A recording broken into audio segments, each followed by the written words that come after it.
Tonet, si Tonya Estrella. Tama! Siya nga si Tonya Estrella at kaya hindi siya mahanap-hanap ng mga tao kasi nga, si Tonet na! Oh my God! Niloko niya lahat ng tao. Niloko niya kami. Niloko niya si Kenneth. Hindi ko na-carry yung workload ko dito. Chong, alam mo naman, parlor girl ako, di ba? Hindi naman ako yay. Alam mo, I tried. I really tried, but I did my best, but I guess my best wasn't good enough, Chong. Kanya, umuwi na lang ako sa amin, ha? Sarcy, hindi mo ba kaya tiisin para sa akin? Oh, Chong, that's unfair. Huwag mo akong tingnan ng mga mata mong ganyan. Baka hindi na ako makaalis. Oh. Sarcy, huwag ka na lang umalis.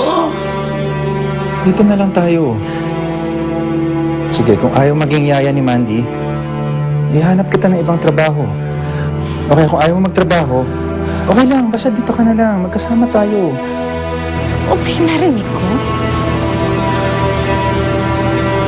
Tama ba yung narinig ko sa pinag-uusapan ni Mama Marita at ni Kenneth? Could it be? Pwede bang mangyari yun? Ibig sabihin nun, may gusto siya sa akin. Gusto sa akin si Kenneth.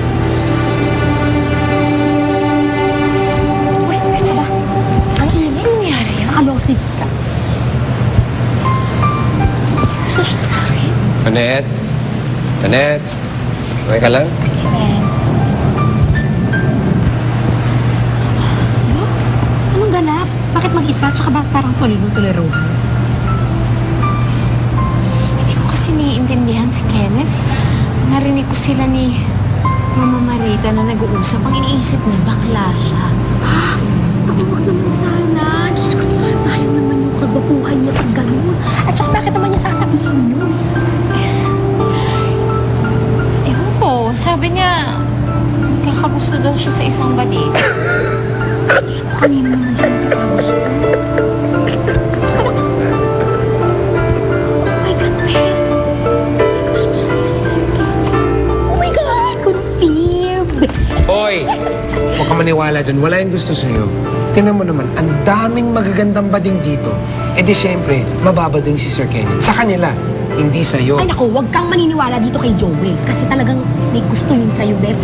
Itataya ko yung buong pagkababae ko. Confirm! Sarcy, ikaw na nga lang nakakausap ko dito. Bad trip si Kaloy. Sarcy, hayaan mo. Kakausapin ko si Bossing.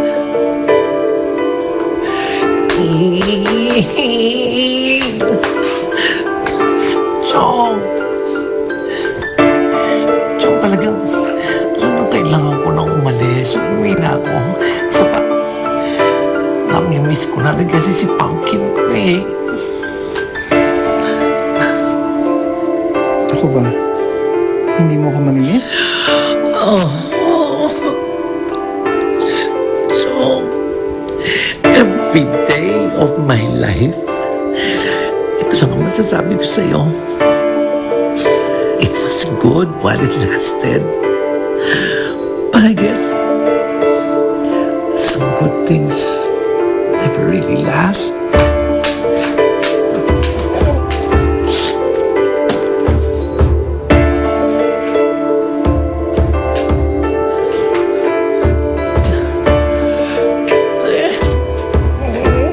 Sarcy,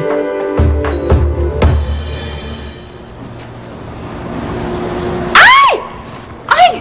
Naku, Sir Kenneth, ano yan? Ano nangyari sa'yo? wala to. Naku, patingin nga niyan. Wala nga. Ikaw kasi, bakit mo pa pinagsusuntok yung lamesa, yung table? Ano sabi mo? Ay, hindi. Kasi di ba, yun yung nangyayari sa buhay, sumusuntok sa lamesa or kaya sa paligid. Kaya nagkakaganyan. Wala pa mo, tigilan mo nga ako. Patingin. Ay! Na. Ito kasi. Ba't patingin na nga lang yan? Matulog ka na nga lang. O kaya kung ano mang gawin mo dyan. Bihis ka na. Tulog ka na. Ito nga, talaga namang magbibihis ako eh. Ako nga mauna dyan. Kailangan ko matulog mauna sa'yo kasi ang lakas-lakas mo maghilik. Alam mo ba yon? Tsaka, nako, yan daw paghilik. Alam mo, Sir Kenneth, marka daw yan ng tunay na lalaki. Parang ikaw lang talaga. Excuse me. Kuya, pinagalitan mo ba si Yaya Sarsi? Hindi ah. Eh bakit siya nag-resign? Ang sabi sa akin ng Chong, ikaw yung huling kausap. Ano ba ginawa mo sa kanya?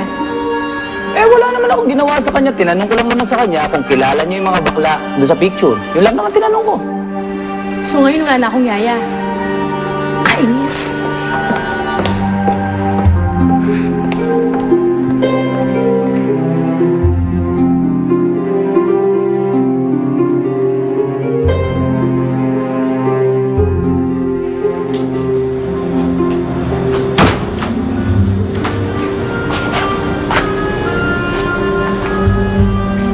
Fairness. Hindi ka naman umihili.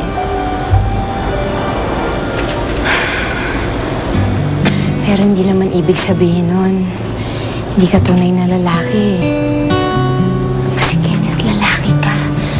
Lalaking lalaki ka. Ano ba naman kasi gagawin ko sa'yo? Tulog ka na nga lang dyan.